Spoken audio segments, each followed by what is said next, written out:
हाथ रिक्शा में गणेश जी। आओ काका, आओ भैया, आकर मेरी हाथ रिक्शा में बैठो। एकदम कम दाम में घर पहुंच जाओगे। मुंबई की भाग दौड़ भरी सड़क किनारे भाग्यश्री अपने हाथ रिक्शा के साथ खड़ी आते जाते हुए राहगीरों को रोक रोक कर कहती है, अरे सुनो भैया, मेरे हाथ रिक्शे में बैठ जाओ। सभी उसकी बातों को अनसुना करके आगे बढ़ जाते हैं। भाग्यश्री अपनी सास कांता और पति राजेश के संग मुंबई के एक पिछड़ी हुई बदहाल बस्ती के बीच रहा करती थी। तकरीबन 2 महीने पहले एक दुर्घटना में राजेश ने अपने दोनों हाथ गंवा दिए। इस दुखद खबर ने राजेश को भीतर तक झकझोर कर रख दिया था और वो गहरे सदमे में चला गया। ऐसे में घर बार की जिम्मेदारी भाग्यश्री के कंधों पर पड़ गई। आज कोई भी सवारी मेरे हाथ रिक्शे में नहीं बैठी, एक भी पैसे का बोनी तक नहीं हुआ। जाने आज मैं माँ जी और अपने पति का पेट कैसे भरूंगी। कुछ देर और राह देख लेती हूँ। भाग्यश्री घंटों अपना हाथ रिक्शा लिए हुए सवारी बुलाती है। देखते ही देखते शाम हो जाती है। एकाएक मौसम बिगड़ जाता है और जोर शोर की बरसात होने लगती है। बरसात शुरू हो गई है, अब कोई न कोई सवारी तो जरूर मिल जाएगी। ये सोचकर वो सवारी की ताक में अपने हाथ रिक्शा लिए स्टैंड की ओर चल पड़ती है, जहाँ खड़ा गणपति नाम का एक शख्स कहता है, अरे बारिश शुरू होते ही पूरे स्टैंड पर सन्नाटा छा गया। एक भी यातायात का साधन दिखाई नहीं पड़ रहा। बाबूजी, आपको कहाँ जाना है? मेरे हाथ रिक्शे में बैठ जाइए, ज्यादा भाड़ा भी नहीं है। अरे आज का दौर ऑटो कैब का है और तुम इस दौर में बरसों पहले चलने वाला हाथ का रिक्शा चला रही हो। अरे इसमें बैठने से भला तो मैं पैदल पैदल ही घर पहुंच जाऊंगा। चलो जाओ यहाँ से। उसकी झड़प सुनकर भाग्यश्री बरसात में भीगती हुई हाथ रिक्शा खींचती हुई बस्ती लौट आती है, जहाँ घर के भीतर माथा पकड़े बैठी उसकी सास कांता कहती है, आ गई करमजली, आज आने में इतनी देरी कैसे हो गई? चल आज की कमाई निकाल। माँ जी, आज एक भी सवारी मेरे हाथ रिक्शे पर नहीं बैठी, इस कारणवश बोनी भाड़ा भी नहीं मिला। क्या करमजली, कलमुही, बंद कर ये सफाई देना। साफ तौर से क्यों नहीं कहती कि भरी बरसात में अपना मुंह काला करा फिर रही थी। माँ जी, आप ये कैसी बात कर रही हैं? मैं आपकी बहू हूँ। अरे सारा रोना तो इसी बात का है कि तू मेरी बहू है। तेरे आने के बाद से हमारी तो दिन दशा ही बदल गई। मेरा बेटा जिंदा लाश बनकर रह गया है, अभी बनने का बकाया बाकी है। ऐसे में उसने भी और उधारी देने से मना कर दिया है। कांता की जली कटी बातें भाग्यश्री के दिल को भेद रही थी। वो आंसू पोंछकर रसोई घर का रुख करती है। जैसे तैसे वो थोड़ा बहुत जोड़ बटोर कर दाल चावल पकाकर अपनी सास और पति का पेट भर देती है। उनके सोने के बाद भाग्यश्री भगवान गणेश जी की प्रतिमा से कहती है, हे अष्ट सिद्धि विनायक, तुम तो विघ्नहर्ता हो। प्रभु, मेरे घर के कष्टों का निवारण करो। भाग्यश्री अपने भाग्य पर रोते हुए देर रात सो जाती है। अगली सुबह अपना हाथ रिक्शा लिए सवारी की तलाश में निकल पड़ती है और रास्ते में पड़ने वाले अष्ट विनायक मंदिर में खड़ी होकर कहती है, हे गौरी पुत्र गणेश, आपसे कुछ भी नहीं छुपा प्रभु। आप तो विघ्नहर्ता हैं, मेरे दुख दर्द को हर लो प्रभु। विघ्नहर्ता तुम्हारी संकटों का निवारण अवश्य करेंगे बेटी। कल गणेश चतुर्थी पर गणेश जी की स्थापना है। पुराणों में यह प्रचलित है बेटी कि जो भी इन 11 दिनों पूरी श्रद्धा के साथ गणेश जी की पूजा पाठ करते हैं, विघ्नहर्ता उनके सारे कष्ट हर लेते हैं। भाग्यश्री भगवान श्री गणेश जी का आशीर्वाद लेकर चल पड़ती है, मगर आज भी उसे एक पैसे की सवारी नहीं मिलती। ऐसे में वो घर आकर सास का सताव झेलती है। अगली सुबह वो गणेश जी के मंदिर में आकर मन से प्रार्थना करती है, गणपति बप्पा, आपकी स्थापना अपने घर में करना चाहती हूँ, मेरी मदद करना अष्ट विनायक। भाग्यश्री अपना हाथ रिक्शा खींचते हुए चलने लगती है। तभी सड़क किनारे उसे एक बुजुर्ग व्यक्ति खड़ा दिखाई पड़ता है। उसे देख वो अपना हाथ रिक्शा रोककर कहती है, बाबूजी, कहाँ जाएंगे आप? मेरे हाथ रिक्शा में बैठ जाइए, मैं आपको छोड़ दूंगी। मुझे आगे जाना है, मगर बेटी मेरे पास पैसे नहीं हैं। कोई बात नहीं बाबूजी, आप बैठ जाइए। रिक्शे पर सवार शख्स के चेहरे पर तेज प्रकाश छाया हुआ था। वो कोई और नहीं बल्कि स्वयं श्री गणेश जी थे। बेटी यहीं रोक दो, मुझे इसी मंदिर तक जाना है। गणेश जी की कृपा से तुम्हारा हाथ रिक्शा सैकड़ों सवारी से भर जाएगा। उस रोज भाग्यश्री के हाथ रिक्शे पर दिन भर सैकड़ों सवारी लदी हुई थी और उसको बेहद भली कमाई हुई। सांझ को घर लौटते वक्त वो गणेश जी की प्रतिमा के लिए घर लौटकर उनकी स्थापना करती है, मगर ये देखकर कांता कुड़ते हुए कहती है, यहाँ हम दाने दाने पर मोहताज हैं। किसने कहा था तुझे गणेश जी की इस मूर्ति पर पैसे फूकन को? अब राशन पानी कहाँ से आएगा? माँ जी, मैं राशन पानी भी ले आई हूँ और बनिए का बकाया भी चुकता कर दिया है। ये रहे बचे हुए बाकी पैसे। गणेश जी की कृपा से आज कमाई काफी अच्छी थी। अगली सुबह जैसे ही भाग्यश्री अपने हाथ रिक्शे के साथ फिर निकलती है, वही शख्स उसको सड़क के किनारे खड़ा दिखाई पड़ता है। बाबूजी, आप आज फिर से रिक्शे में बैठ जाइए, मैं आपको मंदिर तक छोड़ देती हूँ। दोनों बातें करते हुए सफर तय करने लगते हैं। तभी भाग्यश्री कहती है, बाबूजी, आपका नाम? मेरा नाम विनायक है। अरे, विनायक तो गणेश जी को कहते हैं। जानता हूँ, वैसे तुम ये हाथ रिक्शा क्यों चलाती हो? क्या करूं बाबूजी, कमाने वाला मेरे सिवा घर में है ही कौन।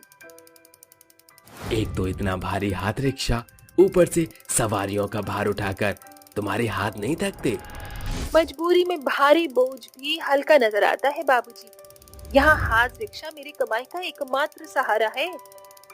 तुम कोई साधारण सा ऑटो रिक्शा क्यों नहीं खरीद लेती? बाबूजी, जिसके पास ऑटो में बैठने तक का भाड़ा न हो, वो भला उस यातायात का साधन को कैसे खरीद सकता है।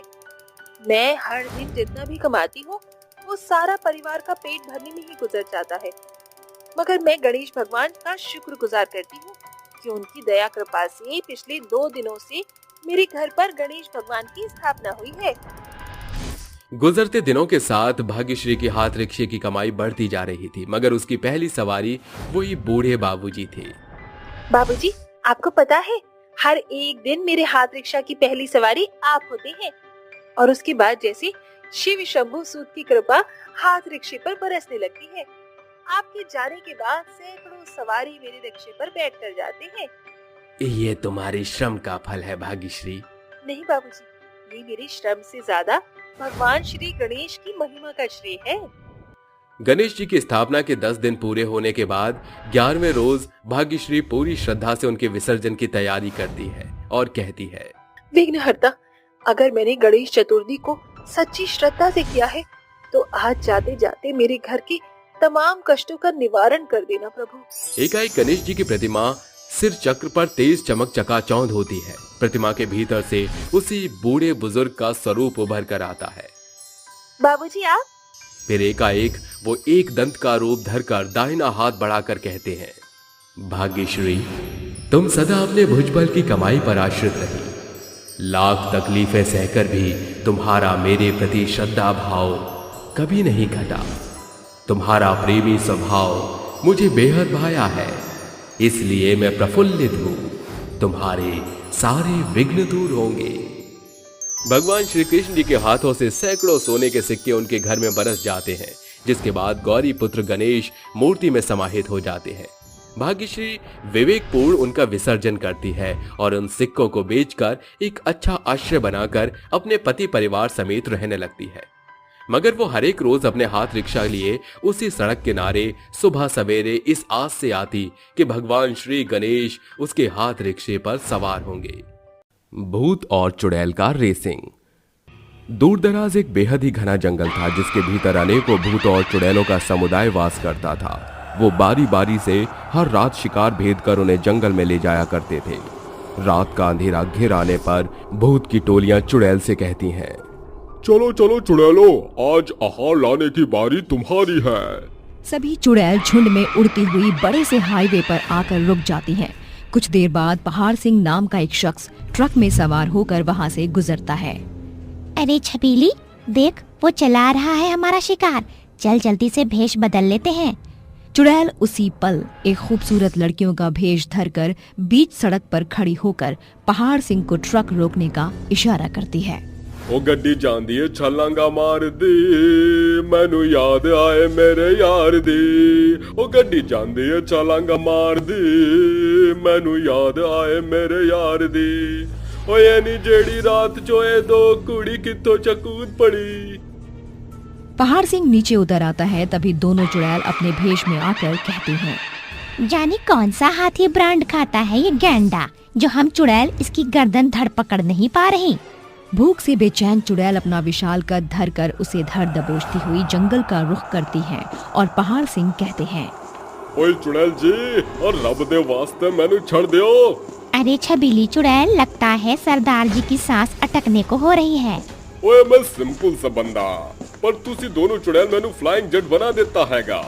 कुछ ही देर में चुड़ैल उसे जंगल में लाकर पटक देती है, जहाँ भूतों की टोली आंखें बड़ी करके मुंह से लार टपकाते हुए कहते हैं, अरे वाह चुड़ैलो, आज तुम्हारे जंगल में इतना तगड़ा शिकार, इसे खाकर तो हम भूतों की हफ्ते भर की भूख मिट जाए। शिकार को खाने के खातिर भूत और चुड़ैलों के बीच जंग छिड़ जाती है, जिसके बाद भूत कहते हैं, तुम चुड़ैल हमसे चालबाजी कर रही हो। जब हम भूत शिकार खोज कर लाते हैं तब की। सारे भूत और चुड़ैल की टोली शिकार के पीछे लड़ने लगती है। तभी भूतों का सरदार वहां आकर गुस्से से कहता है, शमशान घाट के मुर्दों, ये भूत प्रेत की नगरी को आधी रात मछली बाजार क्यों बनाया है? इस पर भूत और चुड़ैल अपनी अपनी दलीलें पेश करते हैं। तो ये सारी भिड़ंत बोटी के चलते हो रही है। वैसे क्या तुम कोई सुझाव देना चाहते हो जिससे मसला हल हो? सरदार, कुछ दिन पहले हम चुड़ैल ने कुछ फौजियों को भागा दौड़ी करते देखा था। इस शिकार को हम चुड़ैल उस बरगद की बंजर डाल पर लटकाएंगे। जो भी रेस कंपटीशन में सबसे पहले वहां पहुंच जाएगा, ये शिकार उसी का। थोड़ी ही देर में सभी भूत और चुड़ैल रेसिंग कंपटीशन की कतार में खड़े होते हैं, जहां शैतान सरदार कैप्टन बनकर कहते हैं, चलो तैयार हो, पहाड़ सिंह का शिकार कर। भूत और चुड़ैल रेस में शामिल होकर दौड़ते हुए पेड़ पर टंगे शिकार की ताक में लार टपकाते हुए भागते हैं। भूतों का सरदार कहता है, अरे भाग मिल्खा भाग। चुड़ैल चालबाजी करके दौड़ते दौड़ते हवा में उछलकर शिकार पर धावा बोलती है, हम चुड़ैल ये रेस कंपटीशन जीत चुकी हैं, अब ये शिकार हमारा है। हम चुड़ैल ये रेस कंपटीशन जीत चुकी हैं, अब ये शिकार हमारा है। अरे सरदार, इन चुड़ैल ने चालबाजी करके ये रेस कंपटीशन जीता है। अरे चालाकी से ही सही, ये चुड़ैलों की फौज ये रेस कंपटीशन को जीत गई है। सभी चुड़ैल भूतों को ललचाते हुए पहाड़ सिंह के ऊपर झपटती है और वो कहता है, ओए भूतनी के भूतों, खड़े की हो, बचाओ मैनू चांडाल चुड़ैल ते। अरे छबीली चुड़ैल, ये पहाड़ सिंह तो भीगी बिल्ली निकला, देख कैसे छटपटा रहा है। इसको पता चल चुका है कि ये पहाड़ सिंह हमारे पेट में पड़ने वाला है। चुड़ैल पहाड़ सिंह को खा जाती है। ऐसे ही कुछ दिन बीत जाते हैं। एक रात शैतानों का सरदार भूत और चुड़ैल से, सुनो, मेरे रूप की रानी और चोरों के राजा, जाओ एक साथ शिकार लेकर आओ। जी सरदार। जी सरदार। आधी रात मुर्दों की टोली इंसानों की खोज में निकल पड़ती है। तभी भूत चुड़ैल से कहते हैं, अरे ओम वशक्कली, वो देखो शिकार चला रहा है, अब जल्दी से तुम चुड़ैल अपना छलाइन शुरू करो। अरे झूम बराबर झूम शराबी, झूम बराबर झूम। अरे ये शराब भी ना साली बड़ी कुत्ती चीज है, एक बार चढ़ जाए तो मदहोश कर देती है। तभी एकाएक वो चुड़ैल रूपवती का स्वांग रचकर उसके पास प्रकट हो जाती है और कहती है, वाह क्या दर्द है तुम्हारी आवाज में, वाह वाह। क्या राग छेड़ा है तुमने जानी। अरे इतनी रात के तुम कुंवारी कन्याएं इस सुनसान डगर पर क्या कर रही हो? तुम्हारा इंतजार। चुड़ैल उसको अपनी बातों में उलझाती है। उसी पल भूत छब्बू को घेर कर कहता है, हमसे मिलो, हम हैं तुम्हारे जान के असली मालिक। भूतों का खूंखार भयावह रूप देख झब्बू का नशा चूर चूर होता है और वो फुर्ती से भागने लगता है। अरे दादा, भूत, अरे भाग झब्बुआ। वो भागते भागते सड़क पर गिर जाता है और सभी उसे लेकर जंगल में लौटते हैं, जहाँ भूत का सरदार कहता है, अरे मेरे बेवकूफ भूतों, ये कैसा मरियल शिकार धर पकड़ लाए हो? अब क्या इसके खातिर रेस कंपटीशन होगा? सरदार, हम चुड़ैल इस नशेड़ी का दारू वाला लहू पीने के लिए अपने पैरों को तकल्लुफ नहीं देना चाहती। हम चुड़ैल को तंदुरुस्त बोटियां खाने की आदत है, हमें इन भूतों की तरह ये ढीला पीला शिकार नहीं जमता है। अरे चुड़ैल, तुम साफ सीधे क्यों नहीं कहती हो कि हम भूतों के साथ रेस कंपटीशन में हार जाओगे, इसीलिए पहले ही कदम पीछे हटा रही हो। अरे ओ बिन भेजे के भूत, हम चुड़ैल तुझसे डरेंगी क्या? इतने बुरे दिन नहीं आए, अब तो ये रेस कंपटीशन एक बार फिर से होगा। भूत और चुड़ैल मिलकर रेस कंपटीशन की होड़ में जुट जाते हैं। आधी रात भूत और चुड़ैलों की रेस शुरू होती है। अरे छबीली, तेज चल, हमें ये रेस जीतनी होगी। तुम चुड़ैल चाहे जितनी चटगिरी कर लो, इस बार की रेस कंपटीशन में हम भूत तुम्हें हराएंगे और इसको मिल बांट कर खाएंगे। सारे भूत चुड़ैल तेज रफ्तार से भागते हुए एक साथ दौड़ को पूरा करते हैं और शैतानों का सरदार कहता है, भैया हो, बधाई हो, तुम सभी रूप को रानी और चोरों के राजाओं ने एक साथ इस दौड़ को पूरा किया है, इसलिए आज ऐलान जश्न होगा। अरे मगर इस एक मरियल से इंसान में तो इतना मांस भी नहीं कि हम सबका पेट भर सके। अरे सालों से शिकार मिल बांट कर ही तो खा रहे हैं, इस बार भी सही। सभी भूत चुड़ैल एक साथ मिलकर उस शख्स को मारकर उसकी बोटियों को आपस में मिल बांट कर खा जाते हैं। ऐसे ही समय गुजरता जाता है। हर एक रात भूत और चुड़ैल लोगों को बंदी बनाकर लेकर आते हैं और रेस कंपटीशन करके उन्हें खाया करते थे। एक रात की बात है, सभी भूत चुड़ैल एक साथ कई जिंदा इंसान को धर पकड़कर जंगल के भीतर लेकर आते हैं। शैतानों के सरदार का परचम बुलंद रहे। देखो सरदार, आज हम सभी भूत चुड़ैल एक साथ कई जिंदों को मुर्दा बनाने के लिए लेकर आए हैं। अरे बेवकूफ भूतों, सरदार की लार टपकता देख ऐसा आभास हो रहा है कि वो हमारे लाए शिकार को अकेले ही हड़पना चाहते हैं। चुड़ैल के बहकावे में आकर भूत भड़कते हुए कहते हैं, अरे सरदार, तुम तो बिना दौड़े दौड़े ही हमारा लाया मांस मुफ्त में ठूस लेते हो। आज तुम्हें भी हमारे साथ इस रेस कंपटीशन में भागीदारी को दिखाना होगा। अरे तुम बेवकूफ भूत, इन चार चुड़ैल की चाल में आकर मुझसे बगावत करोगे? ठीक है, ये दौड़ होगी, मगर अगर इस कंपटीशन को मैंने जीता तो तुम ताउम्र मेरे लिए शिकार खोज कर लाते रहोगे। हमें मंजूर है। हमें मंजूर है। हमें मंजूर है। सभी भूत चुड़ैल और सरदार एक साथ दौड़ में प्रतिभागी होते हैं और सरदार भूत को तमंचा जड़कर कहता है, क्यों मेरे भगौड़े भूतो, ऐसे कछुए की चाल चलोगे तो दौड़ क्या खाक पूरी करोगे? और तुम छलाइन चुड़ैल, तुम्हारे फूल से पाँव भी एकदम पीछे ऐसे करोगी दौड़ पूरी? तेज कदमों से भागते हुए भूतों का सरदार रफ्तार के साथ रेस को पूरा करता है। भैया हो, मैं जीत गया। अब दोबारा ऐसा कोई कंपटीशन फिर नहीं होगा। तुम सब मिलकर मेरे लिए एक साथ आहार लेकर आओगे। इस तरह शैतान के सरदार को जीत के उस रोज के बाद से भूत और चुड़ैल के बीच फिर कभी कोई रेस देखने को नहीं मिली। गरीब का नसीब। शिव अपनी पत्नी प्रीति और अपने 2 बच्चे मीना और सुमित के साथ रहता था। वो अपने घर का गुजारा मामूली सा रिक्शा चलाकर किया करता था। वो अपने छोटे से परिवार के साथ खुशहाल जीवन व्यतीत कर रहा था। और एक दिन शिव अपनी पत्नी के साथ रिक्शे में बाजार जा रहा था कि तभी उसका रिक्शा अचानक खराब हो जाता है। अरे भगवान, मेरा रिक्शा तो पंचर हो गया। एक काम करो, मैं रिक्शे को बनवा कर आता हूँ, तब तक तुम घर के लिए सब्जियां ले लो। ठीक है शिव जी। इतना कहकर शिव अपना रिक्शा बनवाने के लिए दुकान पर चले जाता है। वहीं दूसरी तरफ प्रीति सब्जियां ले रही होती है। प्रीति सब्जी लेकर वापस शिव के पास आ ही रही होती है कि तभी उसका एक्सीडेंट हो जाता है, जिस वजह से प्रीति अपनी जान गंवा देती है।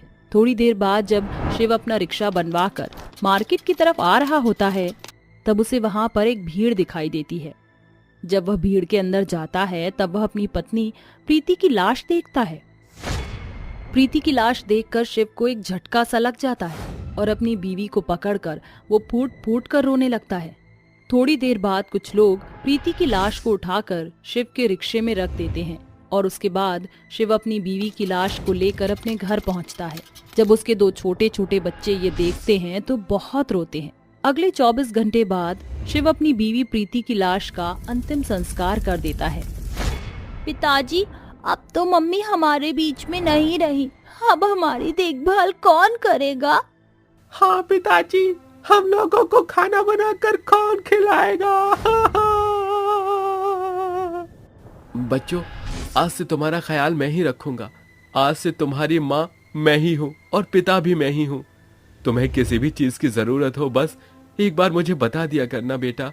शिव ने अपने बच्चों को तो संभाल लिया था, लेकिन वह खुद को नहीं संभाल पा रहा था। उसको झटका सा लगा हुआ था। वह अपना रिक्शा तो चलाता, लेकिन दिन रात अपनी पत्नी के बारे में ही सोचता रहता।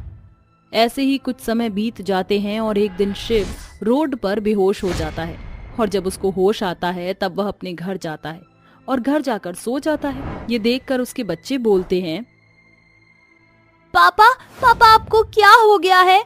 पिताजी बताइए आपको क्या हो गया है?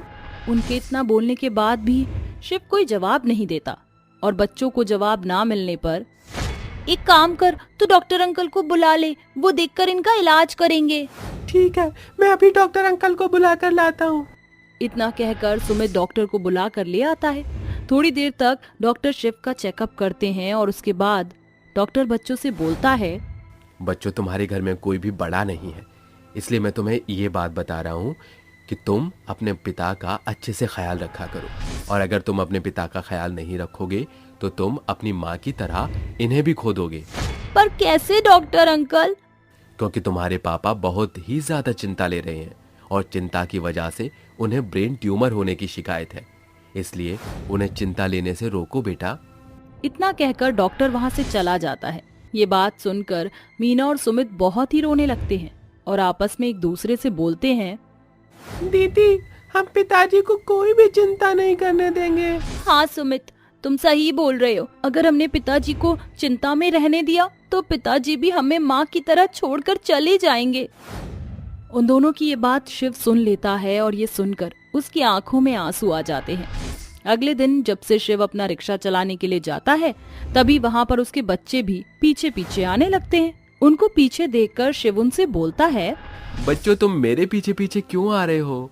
पिताजी आपको चिंता नहीं करना है, और अगर हम आपके साथ नहीं रहेंगे तो हमें पता है आप चिंता में ही रहोगे। आपकी तबीयत ठीक नहीं है, हम नहीं चाहते कि आप भी हमें माँ की तरह छोड़कर जाओ, इसलिए हम भी आपके साथ रिक्शा चलाने में आपकी मदद करेंगे। इतना सब सुनकर शिव रोने लगता है और अपने बच्चों को गले लगा लेता है। थोड़ी देर बाद शिव अपनी सवारी को बैठाकर रिक्शा चलाने लगता है।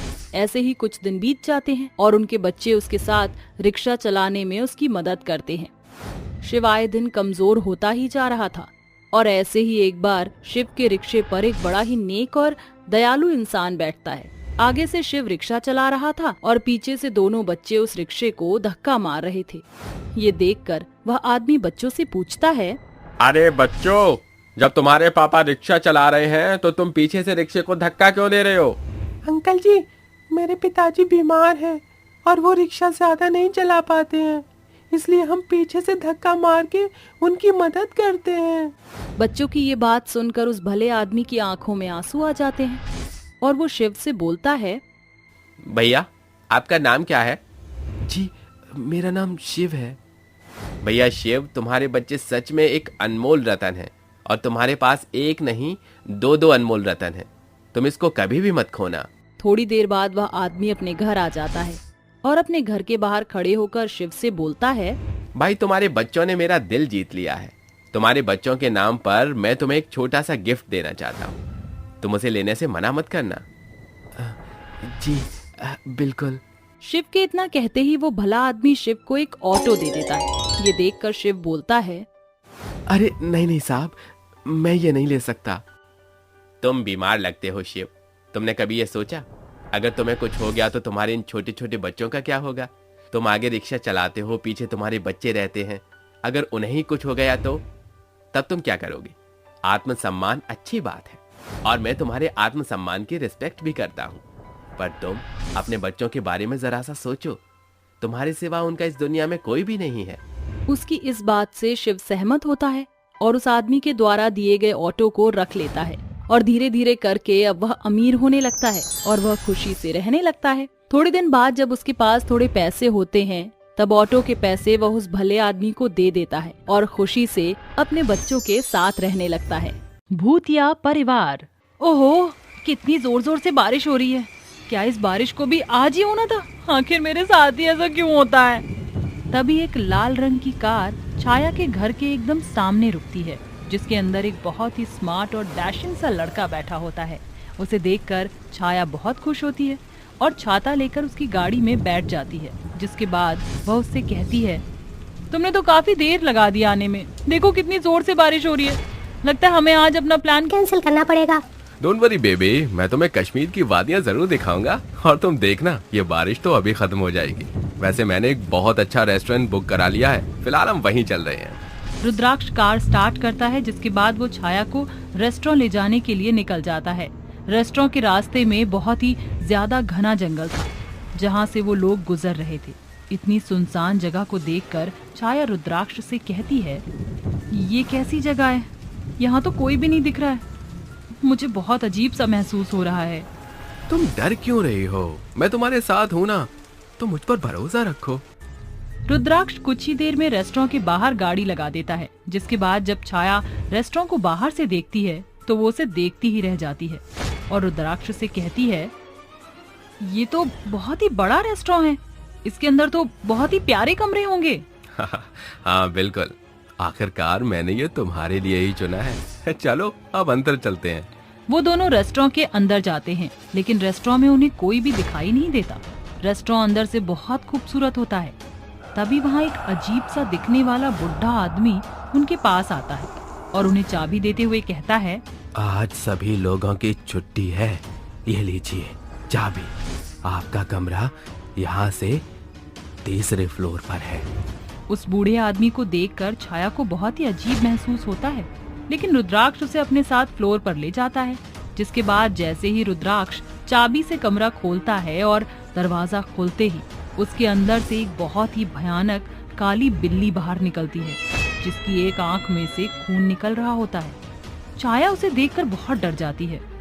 हे भगवान, शिव शिव शिव शिव, आखिर ये सब क्या है? हमारे कमरे में से इतनी काली बिल्ली, ऊपर से उसकी आंख में से खून निकल रहा था। अरे क्या बोल रही हो तुम, मैंने तो उसकी आंख में कुछ नहीं देखा। वो तो बिल्कुल ठीक थी, लगता है तुम्हें कोई वहम हो गया। रुद्राक्ष छाया को कमरे के अंदर लेकर जाता है, जिसके बाद वो उसे फ्रेश होने के लिए कहता है। छाया अपने कपड़े लेकर जाती है और फ्रेश होकर आ जाती है, जिसके बाद वो दोनों अपने कमरे में ही खाना मंगवाते हैं। तभी एक खुले बाल की औरत रूम के बाहर खाने की प्लेट लेकर आती है और कहती है, साहब आपका खाना ले लीजिए।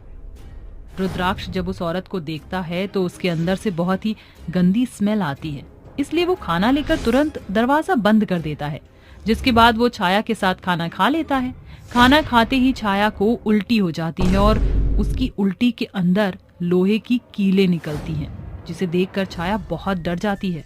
जब से हम लोग यहाँ आए कुछ ना कुछ उल्टा सीधा हो रहा है, मुझे बहुत डर लग रहा है, चलो यहाँ से चलते हैं। मुझे भी कुछ समझ नहीं आ रहा, लेकिन अब हमारे पास और कोई उपाय भी नहीं है, आसपास कुछ नहीं है, आज की रात हमें यहीं गुजारनी होगी। रुद्राक्ष छाया को सिर्फ एक रात रुकने के लिए कह देता है, जिसके बाद छाया उसके साथ सो जाती है। आधी रात के समय अचानक से छाया को कमरे के अंदर बच्चों के रोने की आवाज आने लगती है, जिसकी वजह से उसकी नींद खुल जाती है।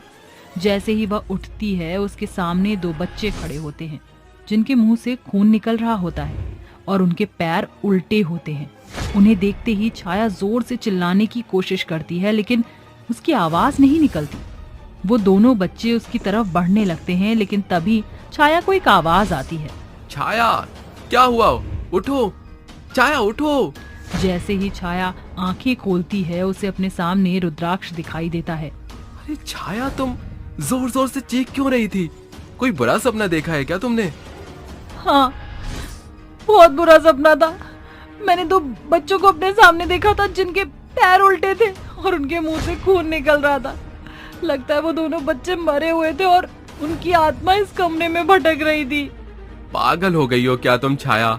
जब से यहाँ आई हो तब से तुम्हारे दिमाग में सिर्फ बुरा ही ख्याल आ रहे हैं, इसलिए तुम्हें सपना भी ऐसा ही आया है। ज्यादा मत सोचो और चुपचाप सो जाओ।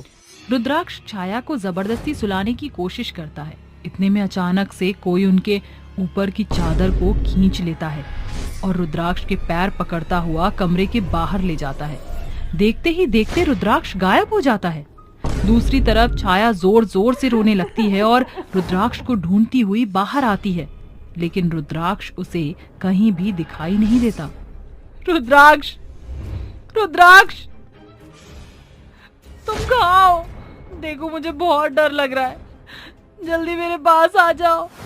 रुद्राक्ष प्लीज, कहाँ गए तुम? तभी अचानक से रुद्राक्ष छाया के सामने आकर खड़ा हो जाता है, लेकिन उसकी आंखें बिल्कुल लाल खून की तरह हो जाती हैं। तभी वो छाया से कहता है, क्या हुआ छाया? क्या तुम मुझे ढूंढ रही हो? देखो मैं तुम्हारे सामने ही खड़ा हूँ। रुद्राक्ष, मुझे यहाँ कुछ भी ठीक नहीं लग रहा, हमें यहाँ से फौरन चलना चाहिए। छाया रुद्राक्ष का हाथ पकड़कर उसे रेस्टोरेंट के दरवाजे तक ले जाती है, लेकिन तभी रुद्राक्ष चलते चलते ही रुक जाता है और जोर जोर से हंसने लगता है। कहाँ जा रही है तू? तू कहीं नहीं जा सकती रुद्राक्ष को लेकर। अब मैंने तेरे रुद्राक्ष पर कब्जा कर लिया है। रुद्राक्ष की ऐसी आवाज सुनकर छाया उसका हाथ छोड़ देती है, जिसके बाद वो बहुत ज्यादा डर जाती है और रोते हुए रुद्राक्ष के अंदर की आत्मा से कहती है, कौन हो तुम? मेरे रुद्राक्ष को तुमने क्या कर दिया है? उसे छोड़ दो, उसने तुम्हारा क्या बिगाड़ा है? ऐसे कैसे छोड़ दूं? पहले अपने मेहमानों की खातिरदारी तो कर दूं। बिना खातिरदारी किए मैं तुम दोनों को कैसे जाने दे सकती हूँ? तभी वहाँ बाकी के भी सभी भूत इकट्ठा हो जाते हैं, जिसमें एक बूढ़ा आदमी और एक औरत, जिसके साथ 2 छोटे भूतिया बच्चे भी होते हैं। सब के सब जोर जोर से हंसने लगते हैं। तभी छाया उनसे कहती है, तुम लोग हम दोनों को क्यों मार रहे हो? हमने तो तुम्हारा कुछ बिगाड़ा भी नहीं है, आखिर तुम ऐसा क्यों कर रहे हो? ताकि हम तुम्हें जान से मार दें और तुम्हें खाकर अपना पेट भर लें। कई समय से इंसानों को खाने का मौका नहीं मिला है, और आज अगर मौका मिला है तो उसे हाथ से कैसे जाने दें? तभी वहाँ खड़ी एक चुड़ैल छाया की गर्दन को पकड़ने के लिए जाती है, जिसके बाद उस चुड़ैल को बहुत ही बड़ा झटका लगता है। वो बहुत दूर जाकर गिरती है। तभी छाया की नजर अपने गले में पड़े लॉकेट पर जाती है, जो उसकी माँ वैष्णवी ने उसे पहनाया था। ये क्या है तेरे गले में? इसे निकाल कर फेंक दे, नहीं तो मैं रुद्राक्ष को बहुत नुकसान पहुंचाऊंगी। तभी रुद्राक्ष के अंदर घुसी हुई आत्मा टेबल पर रखे हुए चाकू को उठाती है और रुद्राक्ष के हाथ काटने लगती है, जिसे देखकर छाया बहुत डर जाती है और रोते हुए कहती है, रुक जाओ, उसे कुछ मत करो, मैं इस माला को उतार रही हूँ। छाया अपने गले से माला उतारकर नीचे रख देती है, जिसके बाद वह रुद्राक्ष के अंदर घुसी हुई आत्मा से कहती है, तुम सब हम दोनों को मिलकर मार दोगे तो मैं एक आखिरी दफा अपने रुद्राक्ष को गले से लगाना चाहती हूँ। मेरी आखिरी इच्छा पूरी कर दो। ठीक है, तू भी क्या याद रखेगी कि किन भूत और चुड़ैलों से तेरा पाला पड़ा था? जैसे ही छाया रुद्राक्ष को गले से लगाती है, वो उसे बहुत ही जोर से पकड़ लेती है और अपने मुंह में एक मंत्र का जाप करने लगती है।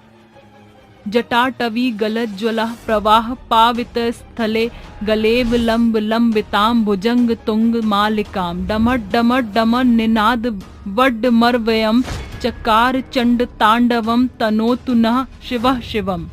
मंत्र पढ़ते पढ़ते ही उस रेस्टोरेंट के सभी खिड़कियों के शीशे टूट जाते हैं और उस रेस्टोरेंट का दरवाजा अपने आप खुल जाता है, जिसके बाद सभी भूत और चुड़ैलों की आत्मा बहुत बुरी तरह तड़पने लगती है, जिसके बाद वो सभी बहुत कमजोर पड़ जाते हैं। उसी का फायदा उठाकर छाया रुद्राक्ष को अपने साथ उस रेस्टोरेंट से बाहर निकाल लेती है और गाड़ी में बिठाकर पूरी रफ्तार के साथ वहां से गाड़ी ले जाती है, जिसके बाद छाया सीधा अपने घर पर आकर ही गाड़ी रोकती है। उस दिन छाया बहुत ही समझदारी से अपनी और रुद्राक्ष की जान बचा पाती है। उस दिन के बाद से रुद्राक्ष और छाया कभी भी अनजान जगह नहीं जाते। छाता बेचने वाली सास बहू।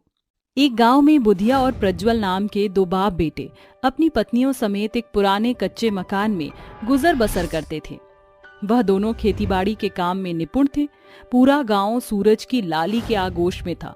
लोग अपने कामों में जुटे थे। तभी बुधिया अपनी पत्नी को छेड़ते हुए कहता है, अरे भगवान, कभी तो इस बिछोने की शान बढ़ाना छोड़कर रसोई घर की शोभा बढ़ा लिया करो। उसकी क्या जरूरत आन पड़ी है? बहू के रहते सास भला क्यों रसोई घर में लात धरेगी? अरे बहू, जल्दी से खाना ले आ, खेत पर जाने में देरी हो रही है। मतिका झटपट से दोनों को खाना परोसकर पंखा डुलाने लगती है। इस जेठ की भीषण गर्मी में बेनिया का भी कोई प्रभाव नहीं। बरसात हो जाती तो थोड़ी राहत पड़ती। पिताजी, हर साल बरसात का प्रकोप आंखों देखने के बाद की कैसी बरसात हम किसानों को भीषण गरीबी में डुबो जाती है। क्यों बरसात की बुलाहट दे रहे हैं? बरसात ना हो उसी में गनीमत है। दोनों खेत पर आते हैं जहां प्रज्वल हल चलाकर खेतों की जुताई और बुधिया बीजों की बुआई करता है। जुताई बुआई का काम तो निबट गया, अब बस खेत पटाना रह गया। देखते ही देखते सूरज की तेज लौ बादलों के पीछे छुप जाता है। आसमान में जोरों शोरों से बिजली की गड़गड़ाहट होने के साथ काले बादल उमड़ते हुए घनघोर बरसात का रूप धारण कर लेते हैं। प्रज्वल, घर चल बेटा, बरसात की पहली फुहार इंसान को बीमार कर देती है। बरसात की बूंदों से सराबोर दोनों घर पहुंचते हैं। बाबूजी, आप दोनों इतना भीगे हुए? बस बहू, पूछ मत। सोचा कि बचते बचाते घर पहुंच जाएंगे, मगर ससुरी बरसात ने लथपथ कर दिया। गुजरते हर एक घंटे के भीतर बरसात की रफ्तार बढ़ती चली जा रही थी। तकरीबन एक सप्ताह बीतने को आ जाता, मगर बरसात मानो जैसे जिद्दी बच्चे सी होकर बरसती ही जा रही थी।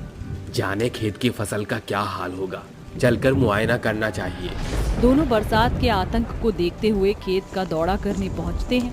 खेत की फसल बुरे तौर पर बरसात में नाश हो चुकी थी। बरसात का पानी अपने उफान पर था। दोनों निराश मन से घर लौट आते हैं, जहां प्रेमा कहती है, कद्दू जैसा मुंह क्यों लटकाया है तुम दोनों ने? फसल सही सलामत तो है? फसल को भारी नुकसान हो गया प्रेमा, सारी फसल पानी में गोते लगा रही है। अब हम खेतिहार को क्या जवाब देंगे? वो किसी नतीजे पर पहुंच पाते कि उनके घर की चौखट पर छतरी ओढ़े मानिक रूखे स्वर में कहता है, अरे ओ बुधिया, कहाँ दुब के बैठा है, बाहर निकल। बुधिया उसके आगे हाथ जोड़े खड़ा होकर कहता है, जी मालिक, कहिए। मैंने तुम बाप बेटों पर भरोसा करके अपनी जमीन, बीज, खाद, उर्वरक आदि खरीदने की रकम इस खातिर दिए थे क्या कि तुम उसका नुकसान कर दो? हुजूर, अब आपको क्या जान खबर थी कि बरसात प्रलय में बदल जाएगी? उससे माणिक लाल को कोई लेना देना नहीं। मुझे मेरा रोकड़ा सूद समेत वापस कर लो, वो भी अभी। बात आगे ना बढ़े इसके चलते मानिक जोड़ बटोर कर रूखे पैसे उसे थमा देता है। उसके जाते ही प्रेमा उस पे टूट पड़ती है। अकल घास चरने चली गई थी क्या तुम्हारी? वो बचे खुचे पैसे अकाल के खातिर थोड़ा बटोर कर रखे थे, पाई पाई उसे दे देती। अब इस भरी बरसात में चूल्हा उपवास रखने के सिवा कोई चारा नहीं।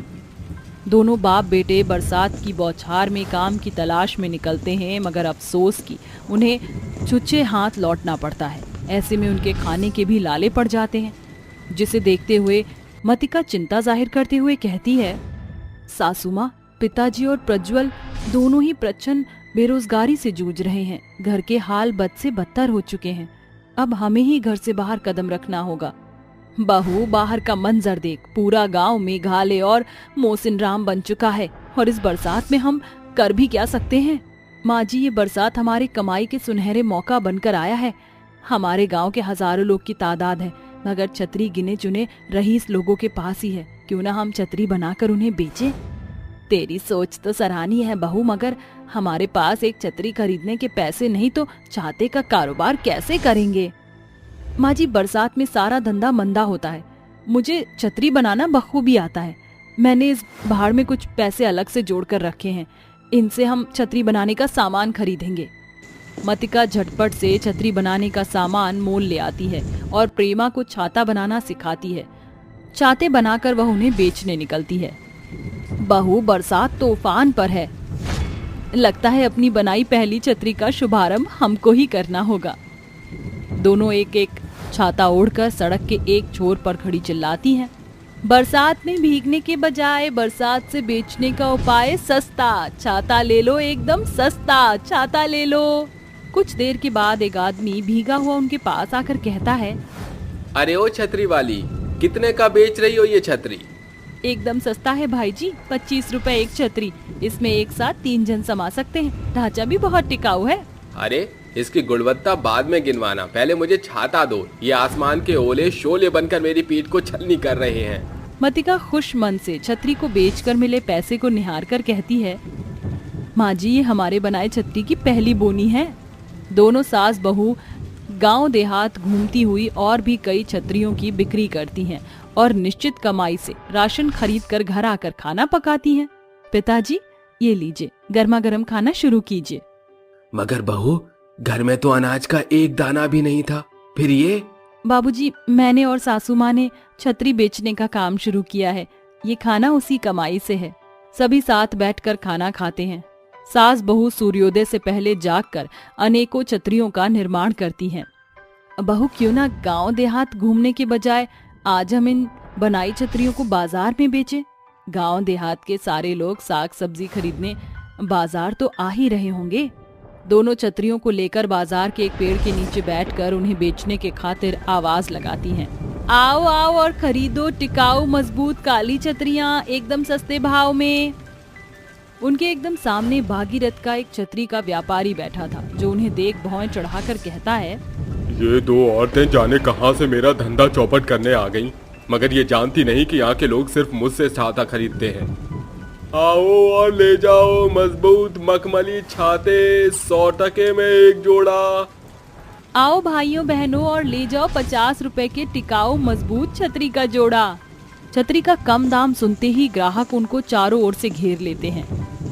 छतरी की बनावट तो एक समान है, फिर यहाँ आधा दाम वहाँ दुगना। यहीं से छतरी खरीदने में फायदा है।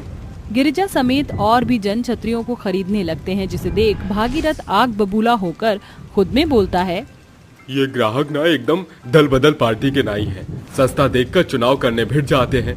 इन लुगाइयों के चलते आज मेरे एक भी छाते नहीं बिके। अरे बहन जी, एक आध छाता मुझसे भी खरीद लो। कतई नहीं, अब कोई तुम्हारा छाता नहीं खरीदेगा। तुम हम गरीब ग्राहकों से दुगना दाम लूट रहे हो। हम गरीबों के पास बरसात की मार झेलने के चलते कामकाज नहीं। ये सास बहू गरीबों की आमदनी के अनुसार छाते का दाम ले रही हैं। छाते के अल्प दाम और अच्छी गुणवत्ता के चलते उनके छाते को बाजार में भारी पहचान मिल जाती है, जिनसे उन्हें प्रतिदिन खूब कमाई होती है। माँ जी, अब छाते बेचकर हमारे पास इतना पैसा जुड़ चुका है जिससे हम अपने इस टूटे फूटे घर की मरम्मत करा सके। अरे जितना पैसा हम छत की मरम्मत में खर्चेंगे, क्यों ना नया घर बनाकर आराम से रहा जाए। इस तरह दृढ़ संकल्पी सास बहू भीषण बरसात से हार न मानकर मौसम के अनुसार छतरी का व्यापार करती हैं, जिससे न सिर्फ उनके घर की आर्थिक स्थिति संवरती है, बल्कि उनके हाथों की कारीगरी को पहचान भी मिलती है। और अंत के वह रंग बिरंगे छतरियों की दुकान खोलकर आरामदायक तौर पर छतरियां बेचा करती थी। साथ ही मानसून के महीने में गरीब तबके के लोगों को मुफ्त में छाता बांटा करती थी।